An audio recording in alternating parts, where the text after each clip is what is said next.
Sitamarhi police ने बथनाहा में हुए फेकन पासवान हत्याकांड मामले में सनसनीखेज खुलासा किया है। फेकन पासवान की हत्या के पीछे की मास्टरमाइंड उसकी दूसरी पत्नी और दोनों बेटे थे। पुलिस के मुताबिक फेकन की पत्नी और दोनों बेटे ने मिलकर फेकन का गला दबिया से घर में ही काट डाला और डेड बॉडी को बोरे में बंद कर हाईवे किनारे फेंक दिया। सच्चाई छुपाने के लिए दोनों ने अगले दिन सड़क जाम कर हत्यारों की गिरफ्तारी के लिए प्रदर्शन भी किया था। पुलिस के मुताबिक फेकन का अफेयर किसी महिला के साथ चल रहा था, जिसकी भनक उसकी पत्नी और दोनों बेटों को थी।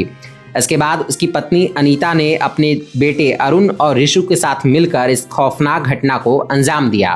31/12/2025 की शाम को एक अज्ञात शव मिला था, बोरे में बांधा हुआ, जिसका सिर कटा हुआ था। बाद में उसकी पहचान जो है फेकन पासवान ग्राम धर्मपुर थाना बथनाहा के नाम से हुई और 2 दिन के बाद उस बॉडी का जो है वो सिर भी हम लोग को बथनाहा थाना क्षेत्र से ही मिला। इस कांड में हम लोग ने एसआईटी का गठन किया था। उसका नेतृत्व जो है एसडीपीओ सदर 2 कर रहे थे, आशीष जी, और जो टेक्निकल टीम थी और जो आईओ हैं उन्होंने सीडीआर एवं टेक्निकल विश्लेषण के बाद जो है जो अनीता देवी जो मृतक की दूसरी पत्नी थी उनसे पूछताछ किया गया। पूछताछ के क्रम में उन्होंने स्वीकार किया कि पत्नी जो उनकी दूसरी पत्नी थी उन्होंने ही और उनके 2 बेटे अरुण कुमार और ऋषु कुमार इन तीनों ने मिल के जो है उनकी हत्या की थी फेकन पासवान की। और जो ये टेक्निकल एनालिसिस के बाद पता चला अरुण कुमार जो इनका लड़का था वो उस दिन उसी रात यहाँ पे आया था बथनाहा थाना क्षेत्र में। मूलतः वो आसाम में काम कर रहा था, पर उस रात वो यहाँ पे आया, उसके अगले दिन वो वहाँ से गायब हो गया। इसी को हम लोग को संदेह हुआ। उसके बाद पूछताछ किया गया। पूछताछ के क्रम में इन तीनों ने अपना जो है कन्फेस किया है घटना के बारे में और फेकन पासवान को रात में खाना खिला के सुला दिया गया। उसके बाद उसकी जो है गर्दन काट दी गई और फिर उसको बोरे में पैक करके बाइक पे जो है उसको वहाँ पे एनएच के पास फेंक दिया गया। इसमें जो कपड़े जो ये लोग पहने हुए थे घटना के समय उसको कन्फेशन के आधार पर बरामद कर लिया गया है।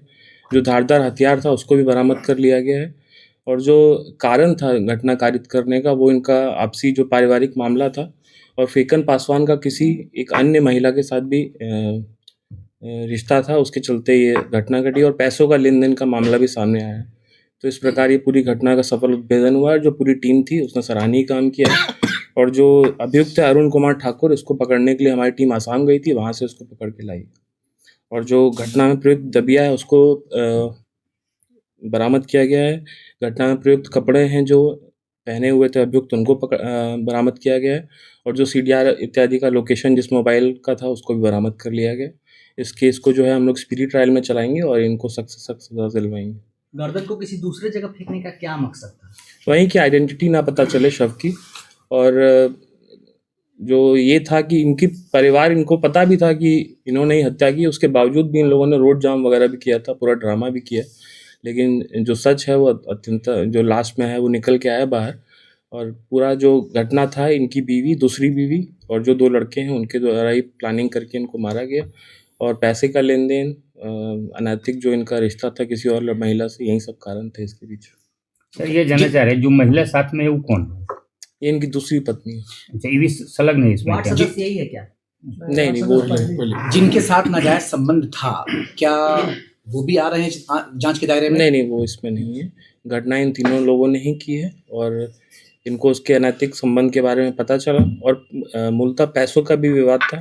5 लाख रुपए जो है इसने बोला था कि हम देंगे और उसमें से 3 लाख रुपए दिए भी थे, उसके बावजूद इनके साथ गाली गलौज करना और ये सब करना, इसके चलते लोग आक्रोशित थे और ये तीनों लोगों को वो टॉर्चर भी करता रहता था कई चीज़ों को लेते हुए। ये सब चीज़ों के इनके अंदर अपने जो सौतेले पिता थे इनके प्रति घृणा थी, जिसके चलते इन लोगों ने घटना को कारित किया। हत्या घर में ही की गई थी या कहीं ले जाकर? सोने के बाद घटना घर में ही की गई थी।